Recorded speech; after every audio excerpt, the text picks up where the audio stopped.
One of the most important things that's going to determine how successful you are in life is how much stress you can adopt. The more stress you can adopt, the more problems you're solving. And I tell you now, 99% of the people watching this stream would collapse under 5% of the daily I deal with. So what's next in the Romanian criminal case against internet personality Andrew Tate? Romanian attorney Stefan Loredan breaks it all down. Andrew Tate. That's right. We got to talk about what's happening with Andrew Tate. The social media personality and former kickboxer and his brother Tristan were arrested in Romania. This is something that we reported here on Sidebar. In fact, apparently, Romanian authorities have been investigating the Tate brothers since April 2022, where they raided his home on allegations that he was holding women captive. That's not true. That's not what happened. And I've said this many times, but people continue to ignore it and continue to purport the lie, because that's how the internet works, right? They continue to just keep pushing the lie because it gets more clicks, or because they personally don't like me and they want to use it as an excuse to pretend I'm a bad person. I can sit here and be vain and arrogant and say they're jealous of me and my success and they want to find a way to drag me down, but that's beside the point. The actual point is, it's not true. And I was swatted just like anyone else was. And if I had actually hurt anybody, the Romanian police would have me in jail. But interestingly, it was only after a Twitter spat with activist Greta Thunberg in late December that Tate and his brother were officially detained by Romanian authorities on human trafficking and rape charges. There are 6 reported victims in this case. According to a statement from Romanian prosecutors, quote, the 4 suspects appear to have created an organized crime group with the purpose of recruiting, housing, and exploiting women by forcing them to create pornographic content meant to be seen on specialized websites for a cost. And now we have some updates for you in this case, like how several of Andrew Tate's cars have been seized and how he's appealing an order that extended his detention in jail by 30 days. So it's important in life to know what you know and what you don't know. I am not ashamed to admit I am no Romanian law expert. It's just the case. I'm not. Well, our next guest is. Our next guest is Stefan Loredan. He is a Romanian lawyer. He has been following this case, and you can check him out on his YouTube page where he talks all about it. Stefan, thank you so much for taking the time to come here on Sidebar. I want to get right into it. What exactly are the charges that Andrew Tate and his brother are facing? How serious is this? And, what is your reaction to the case? We're trying to get some more context. Okay, first of all, thanks for having me. I'll get right into it. So, Andrew Tate and his brother Tristan, alongside 2 Romanian women, are facing charges related to rape, human trafficking, and then also the establishment of a criminal organized group. That's the main 3 charges they are facing right now. Now, the investigation dates back to April 2022, back when the Romanian police has raided their house after a US citizen made a call to the US embassy saying that there's a US woman, it was one of his relatives, right? This US woman was held at Tate's brother's house against her will. So that's when really everything started. Now, of course, the investigation started back then, and in a time span of 8 months until December, the police and the prosecutor has gathered a lot of evidence, right? And on December 29th, once he arrived in Romania, he has been arrested first for a period of 24 hours.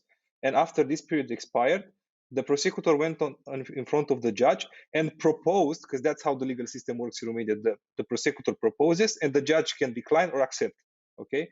And the prosecutor proposed that they keep them under arrest for a period of 30 days. And the judge accepted, and now they are under arrest. Now, this decision has already been appealed by their lawyer, and we are going to hear from the judge on 10th of January, so in like 4 days from now. My prediction is that they are going to be kept under arrest for the entire period. But this is not like they are being in prison right now. It's only a security measure, and it's mainly for 2 main reasons. First of all, so they can't leave the country. So they can't flee the country because they were very vocal about having these different citizenship, these different passports. And so this is like one of the biggest mistake that can happen. And the second is so that they don't intervene with the witnesses. So they don't influence the witnesses and their statements and everything, right? So that's why they're being kept.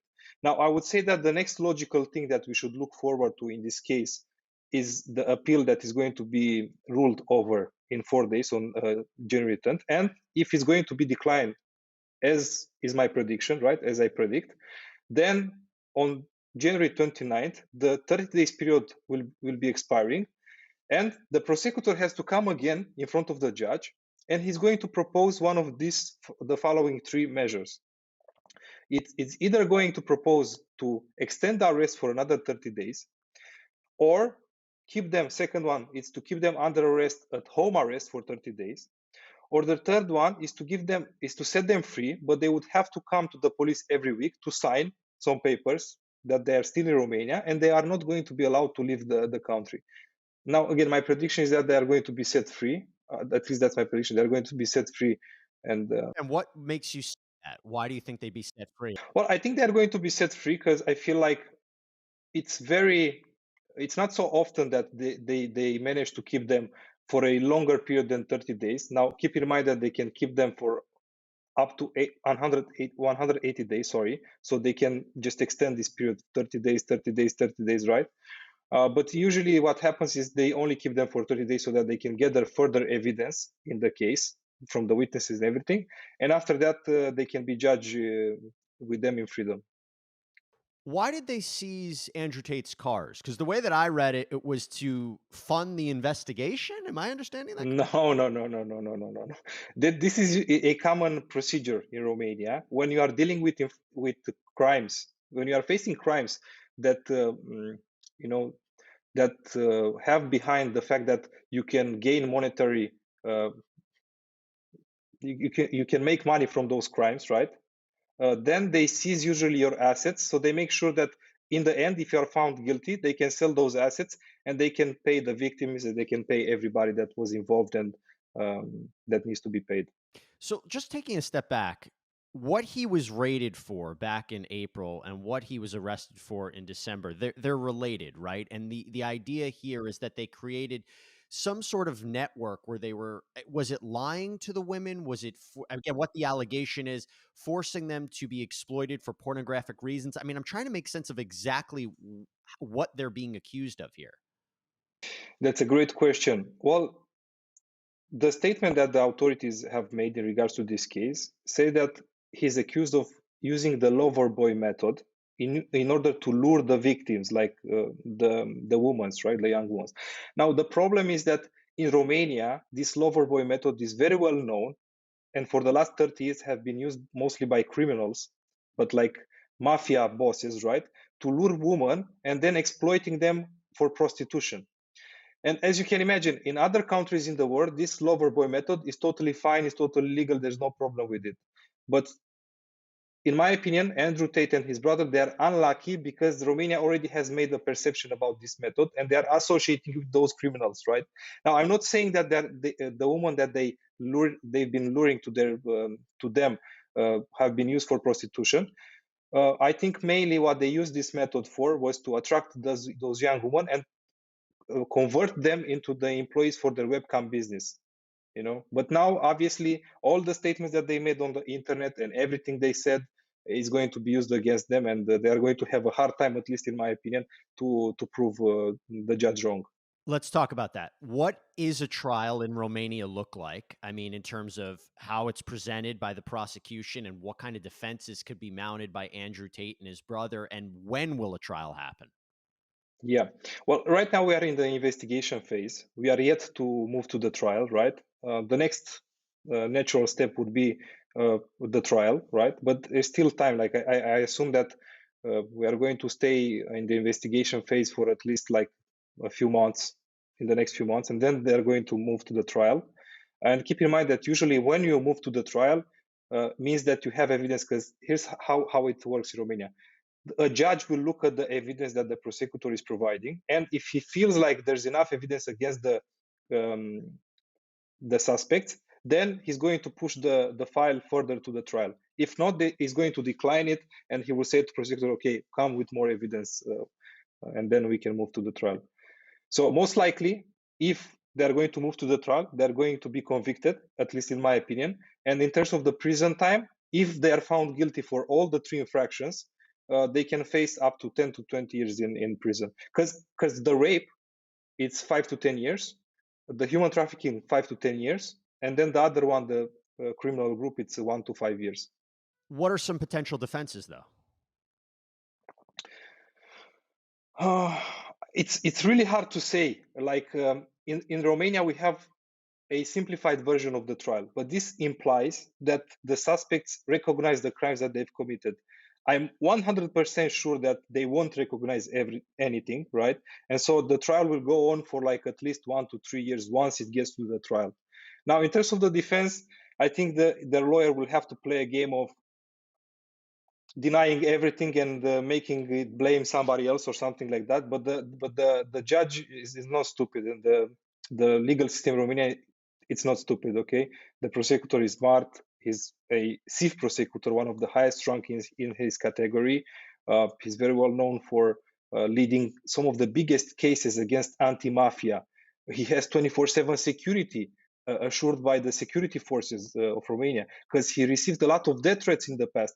And what I guess my point here is that I think the prosecutor and the legal system will go all in against Andrew Tate and his brother, unfortunately, and he's going to have a hard time defending himself. Before I let you go, we have about a minute left. What is the standard of proof? So in America, it's beyond a reasonable doubt. It's the highest standard we have, and a jury determines. I mean, obviously, defendants can choose to have a judge hear a case, but we usually have a jury decide a criminal case. What is the system in Romania in terms of the burden of proof by the prosecution, and also who decides it, a judge or a jury? Yeah, it's a very good point. It's totally different in Romania. First of all, the prosecutor has to come with all the evidence, and then the judge will rule over the decision. So there's no jury involved. It's a simple system. Okay, so the lawyer defends the suspects, the prosecutor attacks, if you want, the suspects or charges them, right? And then the judge rules over the matter. But that's it. Stefan Loredan, really, thanks for taking the time to explain this to us. I never knew about this. I think our viewers and our listeners will be very informed about this. Where can everybody find more information about you? Okay, so you can find me on YouTube, Twitter, Instagram, everywhere, just Stefan Loredan, or just write Romanian lawyer and you'll find me all over the internet. Thank you. And you do work across the globe as well? Yeah, so actually I have a business in Dubai where we provide legal, financial, and business development services. Fantastic. Stefan, thank you so much. Appreciate it. And that's all we have for you here on Sidebar, everybody. Thank you so much for joining us. Please subscribe on Apple Podcasts, Spotify, YouTube, wherever you get your podcasts. I'm Jesse Weber. I'll speak to you next time.